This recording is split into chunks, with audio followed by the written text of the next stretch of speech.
A lot of people, I don't think, compare being a comedian to being a musician. They think you just get up and swear and babble crap for 15 minutes and get off, and then want money for it. I know people who live on Reggie Street. I've seen them on TV, like Tony and Steph, Dr. Colin, Harold and Lou and Dee. You just got to actually go out and market yourself and go and phone them and say, look, what I do is good, you better book me, you know?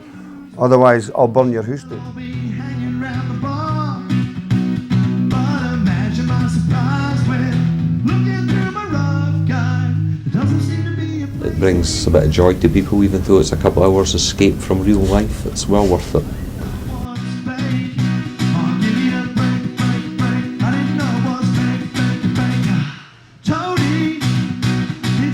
I think it's a shame because Aberdeen is the third biggest city in Scotland, and I don't think we should be out down by Glasgow and Edinburgh.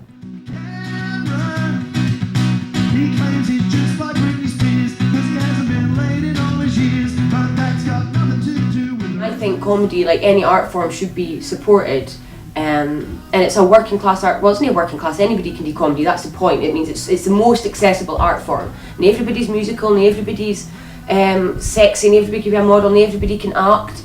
Everybody can make somebody laugh. Because I made a mistake. I didn't know what was fake. Oh, give me a break. I didn't know what was fake. This documentary focused on the trials and tribulations of being a comedian in Aberdeen. I talked to some of the comedians of Aberdeen, from developing newcomers to the more established acts, to find out their experiences of comedy and their dreams for the future.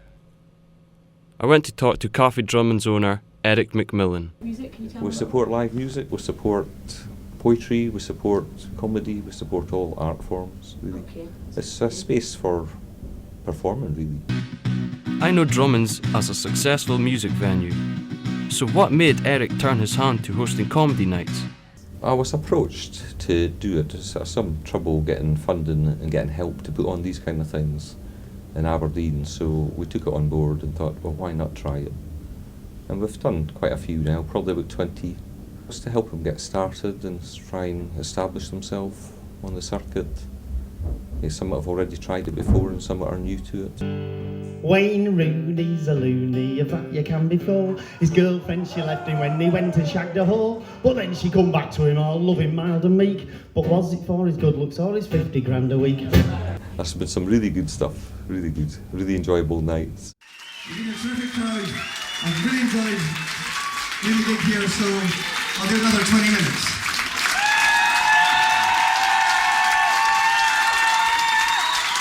It's hosted Legan then.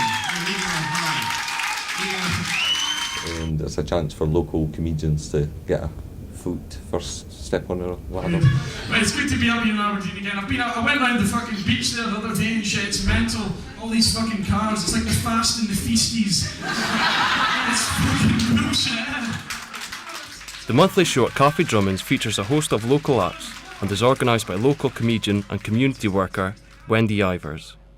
There's also a guy, Tony Littler, who's been doing a bit, who is performing in July 2005, and he's quite talented and he's a singer-songwriter and he did a lot of parodies and stuff, so he's been gigging for years. I've been a musician more than anything, and I've played in bands and stuff like that, and I've been playing regularly in Aberdeen, and I started doing my own parody sort of stuff. I don't really class myself as a comedian, I'm just a musician who takes the piss a bit, you know.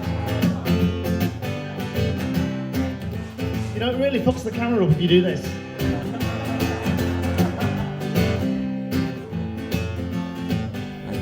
Paddy Burns, a famous Aberdeen Irishman. Right? My father he joined the army, he got conscripted 1944, and they put him in curfew duty. This is true. They said to him, any man not in this house at 8 o'clock, you fucking shoot them dead. At 7:45, fucking shot him.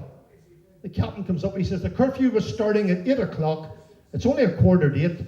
You have a man shot dead, explain yourself. He says, I know where he lives, he'd never have made it. Fucking Irish humour, alright? Methuselah, 18 years. So in Northern Ireland, I did an open spot at a holiday camp for a friend who was a professional comedian. And John McGroovy, the DJ. Yeah, I do try and do some of the pubs and clubs in North East. My wife's a wonderful woman. She came down the stairs at night, absolutely naked, wearing nothing except a pair of black gloves and a pair of black boots. I says, "The far are you going?" She says, "I'm at a fancy dress party." I says, "Fit you going?" She says, "The 5 of spades."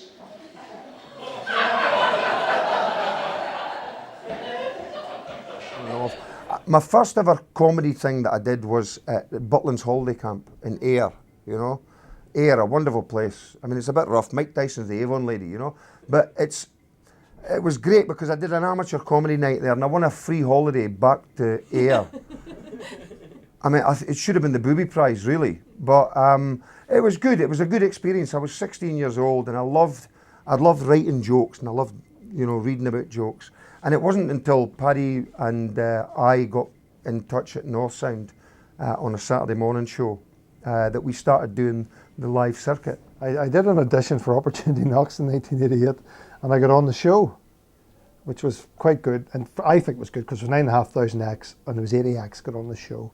And I got on the 9th of April 1988 and I didn't win it, probably was just average I would think, but what it was good was it showed me that I was actually reasonably funny even though I hadn't that much experience. In addition to showcasing established acts, the comedy night at Cafe Drummond's offers opportunities for promising newcomers. Well, I'll explain the game to you, right? Basically how you play is you sit in your room like this and have a wank, right? But don't just come, that's a different game. Wait about 30 seconds before you come, right? And then call on your mum. Go like, "Mum, come in, I've got something to show you, mum, it's great," right? Your mum will come in and go, shoot your load right at her, right? And you get 10 points for arms and legs, 20 for the torso, 50 for the 100 for the eye if you're that good. And I just caught my mum's eye as I was going through the audience. I've actually did my very first gig when I was 15 years old in the Lemon Tree here in Aberdeen. The Stand down in Glasgow and Edinburgh organised something at the Aberdeen Alternative Festival, a workshop, and I took part in that and we did 5 minutes at the end.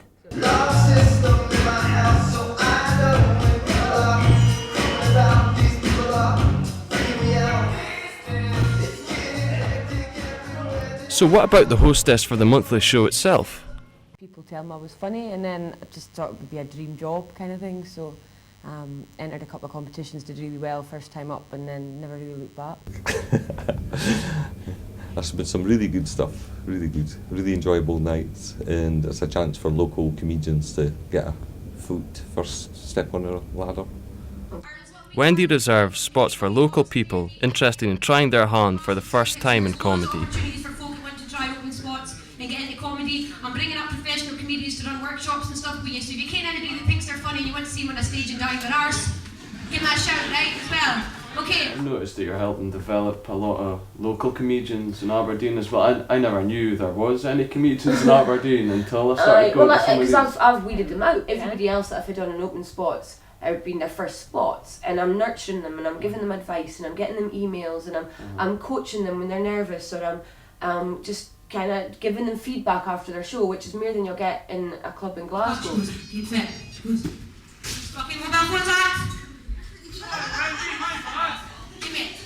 Right, I've got a waiting list for open spots for people and stuff that are wanting to get on a show, but I'm always pleased to have new people on. Can I get your number as well and your email address, and I'll send you just some information and I'll get you in touch with some websites that you can get some advice from and things, and I'll also just let you know what dates I've got coming up when there's a spot available, and you can come along, and maybe you should come to an actual show as well and just see how it works. Okay, take care, babes. Bye-bye. Don't phone again for the fucking gig, you fuckwat. Was that a local? I never asked her. She was free actually, but she was saying she sounded a little local, so she was a lassie went in an open spot, so it was quite unusual. Because there is very few, I think only about 5% of comedians are female. What do you actually think of the entire comedy scene as a whole in Aberdeen? There isn't one apart from the night that I'm running, and like the odd once every 3 months that they put comedy on at the Lemon Tree, which is showcasing professional television acts that the average punter can't afford to go and pay to see. To hone skills in any art form, it is important to have opportunities locally, but Wendy's claim that she had to set up her own show just for the sake of a gig seemed far-fetched to me. I asked performers living or hailing from Aberdeen whether they were aware of any other opportunities. Really, this Comical Capers that you've started up now is actually the only thing there is in Aberdeen. They take a lot of the bigger names up to the Lemon Tree, but other than that, there's nothing since Paddy Burns did stuff about 5 or 6 years ago. I sing in a band as well, so we sort of play all over Aberdeen. So we're quite busy. But as far as the comedy goes, it's pretty far and few between, you know. There was no comedy club. The sort of scenario was up here. There's comedy 7 nights a week in Glasgow and Edinburgh, and there's comedy once a month in Aberdeen, if that. I wouldn't think so. Probably here's about it. I think Aberdeen's terrible. It's absolutely shite. Other than a few odd bits and pieces in the Lemon Tree and the music hall, which are always big acts, there's very little chance for local comedians to be heard or to be seen. So, if there are few opportunities to develop in Aberdeen, how do local acts develop performance skills, get practice and master all-important stage time? The Stand, they have a Red Raw newcomers night, and you carry on doing that, and you meet more people, and they move you up to up to like Sunday nights and things before they put you on weekends. And I got involved with 3 other guys who were doing a show at the Edinburgh Festival, invited me to take part in that. You've just got to actually go out and market yourself and go and phone them and say, look, what I do is good, you better book me, you know? Otherwise, I'll burn your house down. I've always wanted to do the Fringe, and I've never had the time, but this year I just decided to do it. So I did a 1-hour show.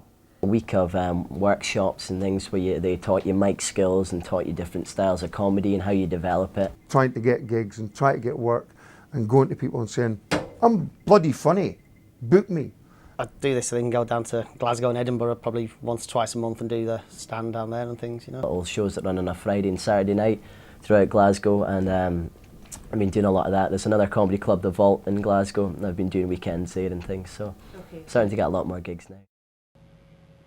In addition to nurturing local talent, booking performers and comparing the show, Wendy also engages in a range of promotional activities. Wendy's been organising everything and comparing it. She spends a lot of time doing things, advertising posters and things like that.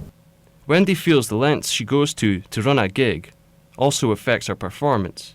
It's a bit of a nightmare because I never get to relax. You know, it's the speed I'm talking. I never get to relax before a show. I've got to be running about doing everything, and I would like the space just to say, right, I've got a show tonight, let me just think about what I'm going to say, because half the time I just go on and talk rubbish. Yeah. And you're playing tonight now, and this lassie comes in, sneaks in, hides in the toilets for 3 hours, and the night she pined. So can we get a round of applause for Heather, please? Yeah, I've got to go and start harassing people in the street for the next half hour and try and get a few more folk in the door. Stand-up comedy. It's completely different. With me, moi, I run the show. I'm fantastically funny sometimes. Sometimes. When I've not got my period well. Starts at 9 o'clock, so you've got plenty of time to have a few pints, go home, give the wife a quickie, and then get back in. Are you one of that? I'm one of the acts, aye. Tonight, you might get on stage if you're lucky. We might. You might, aye. Where's that? In Cafe Drummond's. Tonight in Cafe Drummond's. That's details of all the performers, and you've got to come because I've got the camera and you're going to be tight-fisted to do that. Put your hand in your pocket and come along. If you can't mark it at night, stop walking! Parrot, who's toured throughout the world with characters such as Mr. Billy Connolly himself. Maybe not. Brilliant. That's tonight. What about my kebab? No thanks. It's free with your ticket. So like, how much more can we just pretend we don't want to really speak to her? There's details about the next show there as well, and a registration form if you want to be kept up to date, because I'm trying to get a scene going. A lot of people laugh because you really look miserable, so... Sorry? We're just here to get in. You used to work in Blue Bar. Did you not? I've got no idea what time it is. Must be it. Guys, there's a comedy show on the night in Drummond. If you're interested in coming along, that comedy show on the night in Drummond. If you want to come along, You're busy mates! So yeah, it's a perfect place to take your lovely date this evening. Show her how much she's worth. It's not your sister, is it? Aye. Aye, she's got showing a bit much cleavage or something funny going on Just here. some bird I met up a street kind of Alright, you've got to show her how to time. Oh no. Appreciate that. This is somebody that kind of sneaks in and hides in the toilets a couple of hours before the show. I don't hide in the toilet. I asked Wendy whether all of her efforts paid off. So we were lucky if we break even, and generally including posters, and by the time you pay for them and you pay any losses, we're maybe down £100, which isn't a balance for putting on a show. I like to be £100 a cost. We do. We have to subsidise quite a bit of them. Wendy mentioned that the only show that didn't need a subsidy was the official launch event in July 2004 featuring Phil Kay. No, he didn't say that at all. Actually, Phil Kay is a lovely, really nice guy, and I'm really happy that he's agreed to headline this gig. If you fuckers keep coming, we'll get folk at his calibre all the time at gigs here and in other areas of the city. You fuckers don't come, it's out of my pocket, fuck you, I'm not getting it. I've even charged my ma and her mates at the door. The trick is easy when you scout, she said to me. I can rob her in 4 seconds, maybe 3. I'd like to help you in your struggle to deceive. There must be 50 ways to rob your mother. 50 ways to rob your mother. It means that I'm not able to meet any of my running costs or phone bills or stuff through it, and I'm having to meet that out of my own pocket. So it takes a while to establish new things in Aberdeen, and plus it's on a Sunday night. It's weather, early buses finishing early. People want to get home. They got work on Mondays. Hello there, you coming to show tonight? Oh, why no? Supposed to work tomorrow. Oh, that's no excuse at all. I mean, Sundays are quieter. People have got work the next day. I've seen you in the piss fucking time and time again, legless at 3 in the morning when you've got a boat to catch. I've seen you. It's generally quieter on the street. Maybe I should be flying at the wrong time. I should be flying during the day. It seems clear that Wendy goes to a lot of effort for the sake of getting some stage time. What advice would Aberdeen acts give Wendy and other budding comedians in the city? Well, the advice I give them, and I don't want to sound controversial or slap the hand of the place that's feeding me, I tell them to get on the plane and go to London. I think it's a shame because Aberdeen is the 3rd biggest city in Scotland, and I don't think we should be out down by Glasgow and Edinburgh. I think we should have comedy, and maybe even one day a comedy club. It's a difficult one. It's mainly just to pick a place and keep at it from the context of just make sure the awareness is there. The awareness is there, you know. Give them my phone number and they can book me. And my kids can go to Disney World. I think the most important thing is you need to have a good agreement with the venue that they're going to support you. If they're not going to support it, advertise it, help to push audience numbers in, then it's not going to go anywhere. Yeah, moved to Glasgow. When I spoke to Coffee Drummond's owner, Eric, back in April, he indicated that Wendy had tried wider, more political means to get support for development of comedy in Aberdeen. And trying to get somebody to back it, council, arts, people like that. I'm not an artist. I was curious to find out more about Wendy's efforts, so I arranged to speak to her one last time. Well, as you probably know, Coffee Drummonds have been fantastically supportive. Eric there has met losses, he's financed posters, he hasn't come down hard on me when it's making a loss, and he's always continuing to support it. We've been getting good audience numbers, but we're still having to pay for out-of-town acts because there's no quite enough, although we're getting there, enough headline acts in Aberdeen, and you need to have a variety all the time. So the audience are really great, and it's fantastic nights, but it's still on a Sunday, and I still need more help because I'm still doing it all on my own. No, I'll keep supporting it, and we'll carry on trying to get funding from other bodies to help to progress it. I mean, it's going to stay the way it is, really, unless we can get some funding. And if we get some funding, obviously we can progress it, give more people a chance. And initially I wanted to get funding for a website from the Burgesses of Aberdeen to advertise events and maybe have a space for people to register an interest, so I could set up a network of venues and of people that might be interested in comedy. I didn't get the funding from the Burgesses, and a company that offered to support it, they went bust, so I didn't get my website. And then some personal things happened, and I got myself into a bit of trouble in the summer, so I had to kind of let go of the business idea a little bit. So from there I wrote to a Scottish minister to find out who was responsible, where it fitted into the cultural strategy, and how I could influence that cultural strategy if comedy wasn't recognised. And they wrote back to me saying, that comedy is not recognised as a specific art form, and that the executive's got no plans to support it in the future. They didn't feel it would be of benefit to the people or communities of Scotland, or something to that effect. And I was like, comedy's not an art form. Tell that to Billy Connolly, you know. Tell that to Scotland the What. Tell that to John Cleese. Tell that to the Edinburgh Fringe. It's like, what is, you know.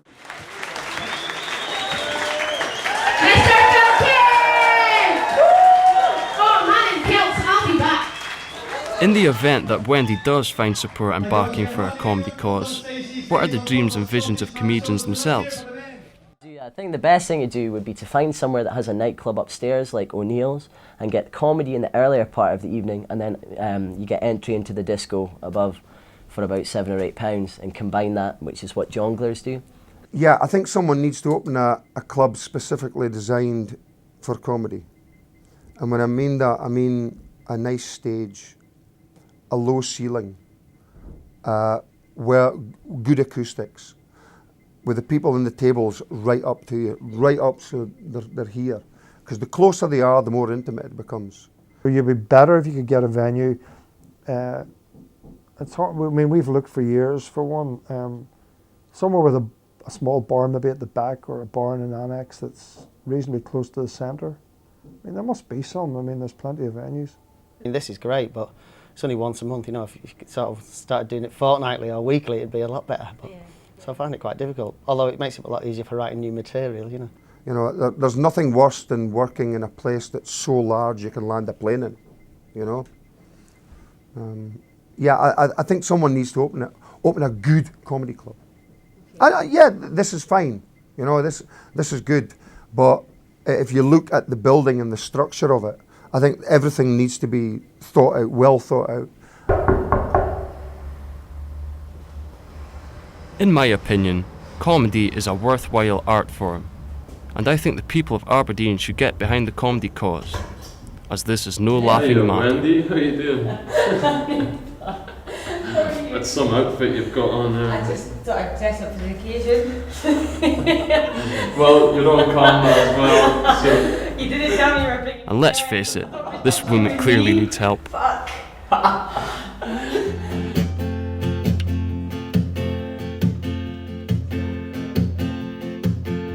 Desmond is a dealer in the marketplace. Molly is a junkie on the game. Desmond says to Molly, girl, I'll cut your face if you ever try to run away again. Hey, oh-the-dee-da, life goes on. Oh, la-la-la-la, life goes on. Desmond takes a trolley to the jeweller's store, robs a 20 gold Dolan ring, takes it back to Molly lying on the floor. She has overdosed so she can't hear a thing. Hey, oh-the-dee-da, life goes on. Oh, la-la-la-la, life goes on. In a couple of years they have moved from home to home, and both their kids taken into care from Desmond and Molly Jones. Happy ever after in the marketplace. Desmond's doing time for GBH. Molly's into rehab and she's off the streets, and social services have given her own place. Hey, oh-the-dee-da, life goes on. Oh, la-la-la-la, life goes on. Happy ever after in the marketplace. Desmond's still inside, he's doing fine. Molly takes a gyro to the post office, and then she blows it all on fags and buckfast wine. Hey, oh-the-dee-da, life goes on. Whoa, la-la-la-la, life goes on. Thank you, you're very kind. Look, I really appreciate it. What I'm trying to say is I really appreciate folk coming along and supporting this, because without this there is no other opportunity for local comedians and people to develop, or just to get a show and to cheer you fuckers up. You know what I mean?